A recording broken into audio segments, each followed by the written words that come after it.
This is CBN NewsWatch. Thanks for joining us for CBN Newswatch. I'm Wendy Griffith.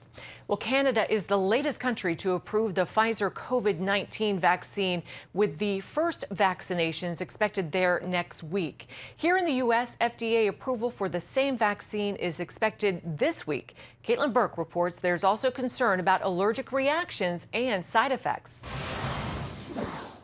An analysis released by the FDA Tuesday found the Pfizer vaccine to be safe and effective, pointing to the likelihood of an emergency use authorization being granted as early as tomorrow. If you look at that blue line, it's the low rate of people who got COVID-19 after receiving the vaccine.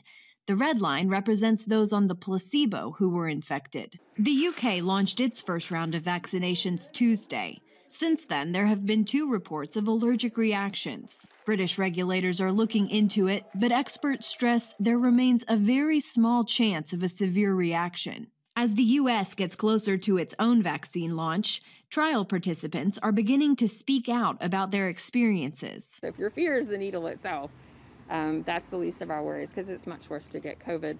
The most common reactions were injection site soreness, fatigue, headache, muscle pain, and chills. Health experts stress these are not indications the vaccine is harmful, but rather that your body is building immunity. A group of independent experts will meet Thursday to advise the FDA on whether to grant emergency authorization of the Pfizer vaccine. Officials say as soon as they've got the approval, distribution will begin. The intent is within 24 hours, the trucks roll.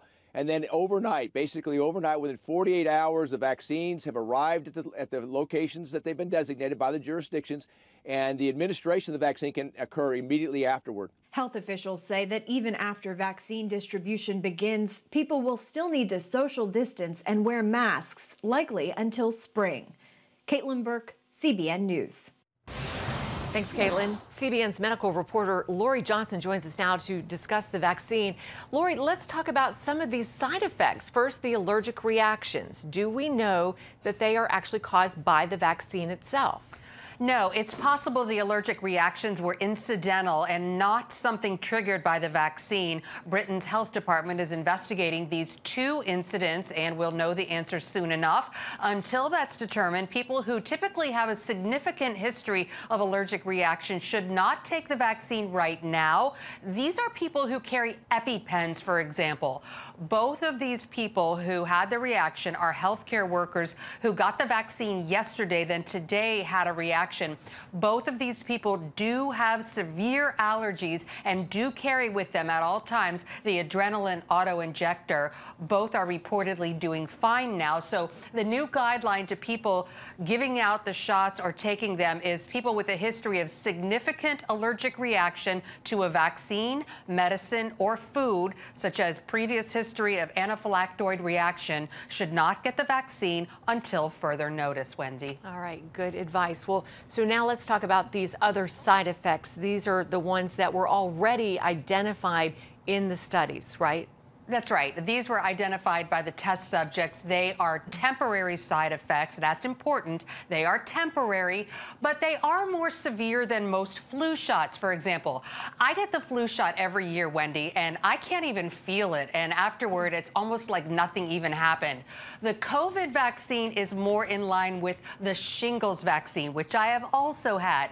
For one thing, the shingles vaccine and this COVID vaccine tend to hurt more when you get it, and also the days following your injection. Also, both the shingles vaccine and the COVID vaccine require 2 shots, one, and then you wait a little longer and you go back and get another one, and it's important to get both. So there is some concern that the side effects of the first shot are so unpleasant that people won't go back for the second one. Yeah, so what do you think most people can expect when they get the vaccine? So not everyone experiences these side effects that I'm talking about, but mostly we're discussing pain at the injection site and for a few days after that shot, feeling the pain in the muscle, also feeling achingness, fatigue, perhaps also a fever, a feeling like you're getting sick, but really it's nothing to worry about because what you're feeling is your body building an immune response. It's not the most pleasant thing, but in the case of shingles, the little bit of discomfort after the vaccine is a lot less painful than actually getting shingles, which is an excruciating attack on the nerve. And likewise, many people who have gotten the vaccine for COVID already say it's worth it to be protected from the coronavirus. All right, great stuff. Thank you so much, Lori Johnson, Sure. our health reporter. We appreciate it. Well, in other news, a California judge sent a strong message to state officials saying they acted arbitrarily in closing down restaurants. Los Angeles County is under strict stay-home orders after a rise in cases. An LA County judge ruled health officials have not provided enough proof that outdoor dining is spreading the virus. And he says restrictions on restaurants should not have been enforced, but noted they can't reopen at this time, providing little relief for restaurant owners. We can't pay our employees, we can't pay our vendors. It's very frustrating, and we don't know what to say to our employees when we can't give them their payroll checks. Some see the ruling as a symbolic victory for those challenging lockdowns and restrictions.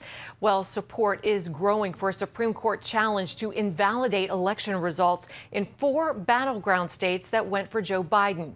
Texas Attorney General Ken Paxton filed the suit charging that officials in Pennsylvania, Michigan, Georgia, and Wisconsin violated the Constitution by changing election procedures, arguing that that's something only state legislatures are allowed to do.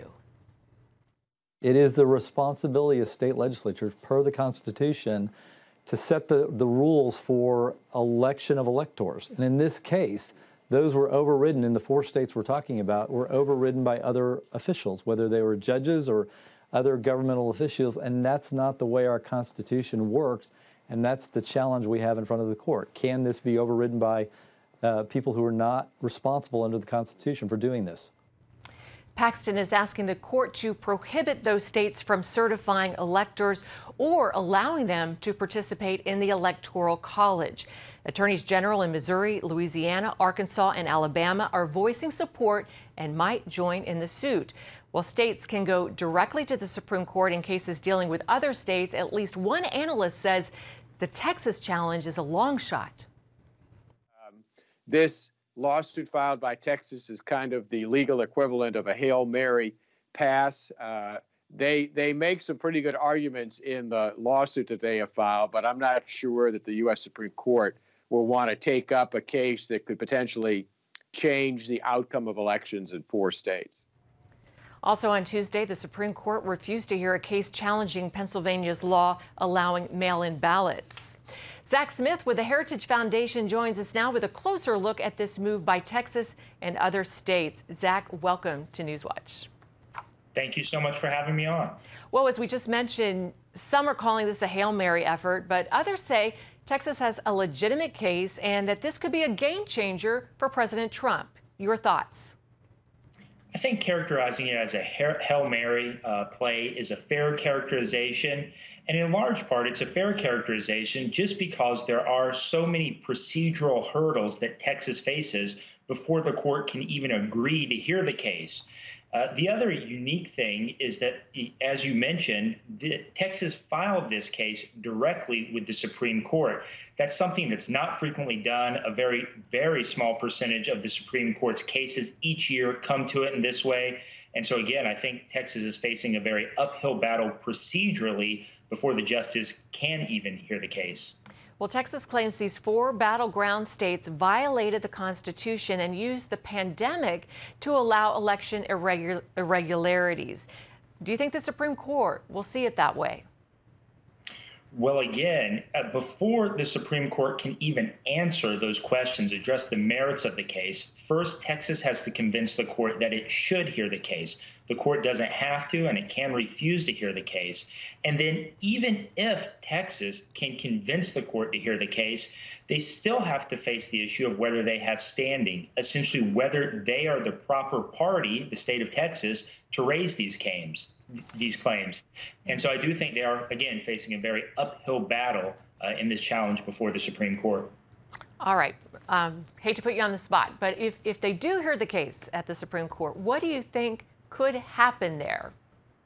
Just take a wild guess. Well, I think these are very serious allegations, and you know, it is 2020, so I'm very hesitant to make any guesses or predictions about anything.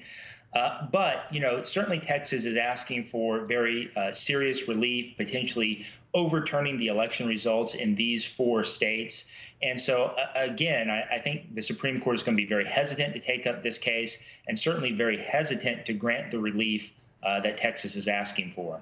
Okay, if the Supreme Court does rule in favor of Texas, if they take up the case and they happen to, do that Hail Mary pass and they rule in favor of Texas, what would that do to the electoral certification?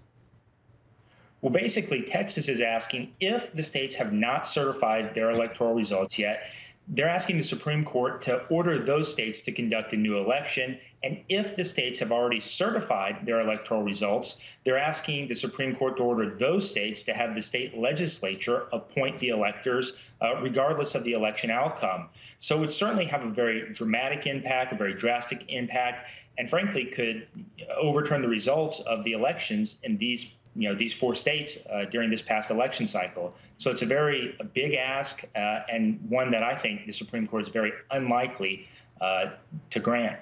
All right, Zach Smith with the Heritage Foundation, thanks so much for your insight. We appreciate it. Thanks so much for having me on.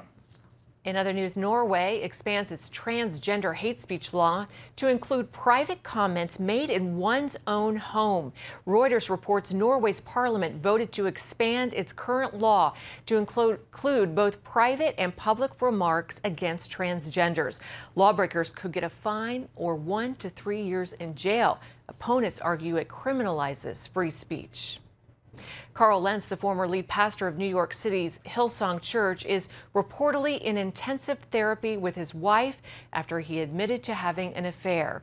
According to Page 6, an online news source, Lentz is being treated at an outpatient facility that specializes in depression, anxiety, and pastoral burnout. Lentz was fired last month from Hillsong after confirming an affair. A source says he's committed to working on saving his marriage. Coming up, a huge side effect of the pandemic for mothers when it comes to their children's education.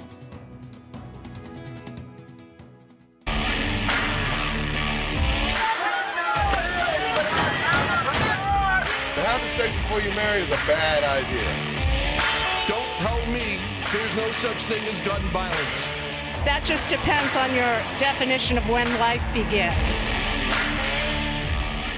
Watch Dan and Dale tackle trending topics that test your faith on the next Faith Wire, Monday night at 9:30. The Global Lane takes you around the world, providing facts over fiction. What might rising trade and geopolitical tensions mean for you on the home front? With over 45 years of experience, award-winning journalist Gary Lane brings you the truth from a global angle. What about the issue of immigration? World news analysis you won't see anywhere else. And it's all right here on the Global Lane. Watch The Global Lane, Thursday night at 9:30.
Welcome back to CBN NewsWatch.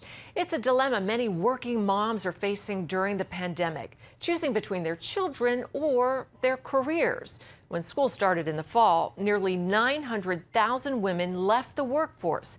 Caitlin Burke reports on the possible long-term effects of this. Some of the earliest jobs lost during the COVID-19 pandemic were in restaurants, salons, hotels, retail, all industries dominated by women. Then, just as the economy began to reopen, schools remained closed, keeping children at home to learn virtually and forcing parents to make it work. I was then working from home and also being a teacher. So I'm homeschooling 4 different children, helping them, managing different learning styles, helping them get what they need while trying to, still progress in my professional career. That became unsustainable for Danielle Thomas, who chose to quit her job as a director for a nonprofit and focus full-time on her family. Thomas is among nearly 900,000 women who left the workforce in September, right as the school year began. Every mom, every person, period, has to make difficult decisions. But when a mother sees that that things have to shift quickly, we kind of just step in and we make it happen. I knew that I wasn't going to be able to go full throttle in my career and then full throttle as now I'm a teacher again. One potential downside for Thomas is that according to a Washington Post analysis, mothers of school-aged children are taking longer to re-enter the workforce. Economists fear this could have long-term consequences for working women. The authors of a report published by Northwestern University state that not only will it take longer for these women to find work, they also will find it harder to get jobs comparable to their previous positions. Researchers conclude that could result in decades of women earning less. Meanwhile, this pandemic is also weighing heavy on mothers who are working outside the home. I'm a manager in my position. I help take care of sick children all day. I was like, and then I have to go home and I still have to teach mine and try to be, a mother to my 8-month-old and then be a teacher to my 1st grader and my 7th grader and then try to be a wife to my husband. The stress and the anxiety were literally starting to give me chest pains. Dawn Martin returned to work from maternity leave in August. Then, only a month later, she found out her 2 older children would be learning from home. Going back into the workforce and then finding out that our state still, and then our county weren't going to open our schools back up and, the risk and everything else were going up. And I was like, how am I supposed to help them? How are we supposed to teach them with their teachers if we have to be at work at the same time? Staying home isn't an option financially for her family. So Martin often finds herself helping with school assignments from work, at nights, and on weekends. Her limitations weigh heaviest when she sees her children struggling. It really hurts as a parent when you have to ground your child because if they were going to school, they'd be in class. They'd be participating. They wouldn't have the late assignments. They wouldn't have the tardiness. And our oldest went from an A/B honor roll to F's and D's. Many economists say priority number 1 needs to be getting kids back in school. They're pushing Congress to pass another stimulus with checks specifically for parents with children, hoping to provide some financial cushion to help pay for daycare or private schooling. Caitlin Burke, CBN News. Still ahead, it's at the heart of Bible history, Israel's Tower of David, and it's getting a makeover. Want to be a part of a community that inspires your spiritual growth while winning prizes? The all-new MyCBN app. Connect with the community for prayer and encouragement. Track and set spiritual goals. Enjoy conversation starters with friends and family. And collect points to win prizes. The all-new MyCBN app. A great place to belong. Download the app at cbn.com/mobile. Grow, connect, have fun. The all-new MyCBN app. On the home front. Thanks for joining us for CBN's On the Home Front, where we highlight what the men and women of America's military do to defend our country. CBN honors the men and women in our military with an initiative called Helping the Home Front. It partners with churches across the country to meet the needs of their military families, from repairing homes to wiping out medical bills for wounded veterans. Watch On the Home Front today at 2:30.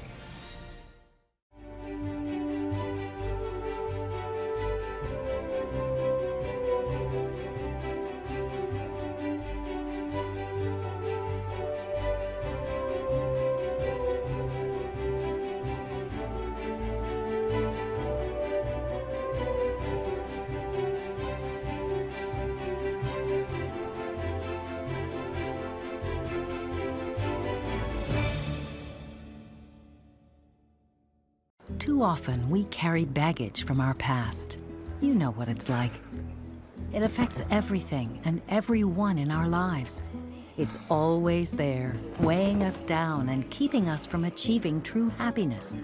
But do you know God never meant for us to be trapped in the past? You can be free of your baggage. Learn how God's forgiveness leads to changed lives and new beginnings. Call the 700 Club. Hidden passages, ancient walls, and archaic fortifications. Archaeologists say the very stones are speaking out as the iconic Tower of David in Jerusalem gets its first major overhaul in hundreds of years. So what's it like inside this ancient citadel? Chris Mitchell gives us a rare look. It's seen Muslim invaders, Roman conquest, and the Crusaders. The Tower of David Museum is one of Israel's historic and archaeological treasures. Now it's one of the largest conservation projects here. This is a rare and unique opportunity for archaeologists because we have a lot of questions about the citadel, archaeological questions, historical questions. Not every day you get the chance to explore a symbol in Jerusalem. Jerusalem's chief archaeologist, Amit Raem, oversees this massive project. Suddenly, the stones start to speak, and we, the archaeologists, see things. We document everything. We are excavating. We discover hidden passages, ancient walls, ancient fortifications. It's becoming alive. It's a huge project to renew this museum for the future visitors. Of course, we're talking about 7 new galleries which tell the story of Jerusalem, but it's more than this. It's all what you see around, conservation of the remains, the ancient walls, the infrastructure of the museum, and hope that soon, when the crisis will be over, visitors will come again and the Tower of David Museum will be ready and updated for them. The last major construction project on the Citadel goes back to the 1500s, when Suleiman the Magnificent rebuilt this fortification and the walls of the old city. It's a timepiece of Jerusalem. You can see the layers upon layers upon layers and understand the beauty of the evidence, the archaeology, and the history together. The combination is really unique. Everyone was here. Everyone wanted to seize the citadel, to hold the citadel. If you want to understand, if you want to learn about the history of Jerusalem, so this is the place, starting from the first temple period and ending in modern times, right now. All the story is right here. Raem took us to an unusual discovery. The Renewal Project is uncovering hidden treasures and secrets of ancient Jerusalem. For example, this passageway may have been used by Crusaders to escape the citadel. Every time I'm here, I just imagine that in the time of trouble, all the knights, all the Crusader knights, all the Muslim knights, running away in this dark tunnel, emerging outside the city. The citadel also holds a place called the Kishle, where now many believe Jesus was brought before King Herod. In ancient Christian sources from the 5th, 6th century AD, they describe the way of the suffering starting on Mount Zion, going in approximately direct access toward the north, toward the Holy Sepulchre, meaning passing today the area of the citadel and the area of Herod's palace. And on the way, they describe the Praetorium, the place of the sentence. Meaning, in ancient Christian times, people saw the place of the Praetorium probably around Mount Zion, or today Jewish quarter, Armenian quarter, Herod Palace. Now it's only natural to assume that when Pontius Pilate came to Jerusalem, where he sat? He sat in a luxurious place, in the former Herod Palace in Jerusalem, right here. And maybe, just maybe, the sentence of Christ happened here. The Renewals Project goal is to bring the story of Jerusalem to life. It's the heart of Jerusalem, and this place represents everything, all the story of Jerusalem. It's a very unique, it's a symbol of Jerusalem for many generations. So it's a great challenge, it's a great honor. The visitor will have here the ultimate experience before they enter to visit Jerusalem. You must visit here. The project will take 2 years to complete, but when tourists do return to Israel, the museum will be open. Chris Mitchell, CBN News, the Tower of David Museum, Jerusalem. Thanks, Chris. Coming up, see why these two Christian artists are ending the year on a high note. We'll have more Newswatch right after this. Are you suffering from feeling tired or worn out during the day? Can you not turn off your brain at night? You are not alone. Hi, I'm Dr. Michael Bruce, the Sleep Doctor, and I've partnered with the Christian Broadcasting Network, and we're going to bring you some unbelievable information that you can use tonight to get a better night's rest. Wake up to your best life. Call 1-800-700-7000 or go to cbn.com to get your free copy of Protect Your Sleep today. Nutrition, exercise, essential oils, weight loss, and more. It's Healthy Living with Lori Johnson. Talk about what's in this. Join CBN health reporter Lori Johnson to get the latest information from today's top health experts. This is fantastic. Find out what you need to know to live a healthier life. Watch Healthy Living, Tuesday night at 9:30. Woohoo! Hi, Superbook fans. Here's something else you'll love. It's the new Superbook Bible app. It's packed with games, activities, and Superbook episodes that you can watch for free. Oh, no! There's trivia, a fun daily devotional, and answers to your Bible questions. Plus, an easy-to-understand Bible the whole family will enjoy. You can even create your own Superbook character. Ta-da! Whoa! Millsburg Falls man coming. Sorry, pardon me. Sorry, excuse me. Ouch! Are you getting this? Earn super points to win daily prizes too, and so much more. Time to get back to my adventures. See you soon. It's the new Superbook Bible app. Free downloads on iTunes, Google Play, and Amazon. Kanye West and Lauren Daigle are ending 2020 on a high note. Billboard charts named them top gospel and top Christian artists of the year. Kanye's album Jesus is King is his first faith-filled album and has spent more than a year at #1. He ends 2020 as the top gospel artist of the year. Meanwhile, Daigle was crowned top Christian artist for her crossover hit, You Say. She has dominated the top of this chart since 2018, with West coming behind her at #2. Congrats to both of them. Very talented. Well, that's it for this edition of CBN News Watch. Remember, you can find more of our news programs on the CBN News Channel anytime or online with cbnnews.com. From all of us here, have a great afternoon and God bless.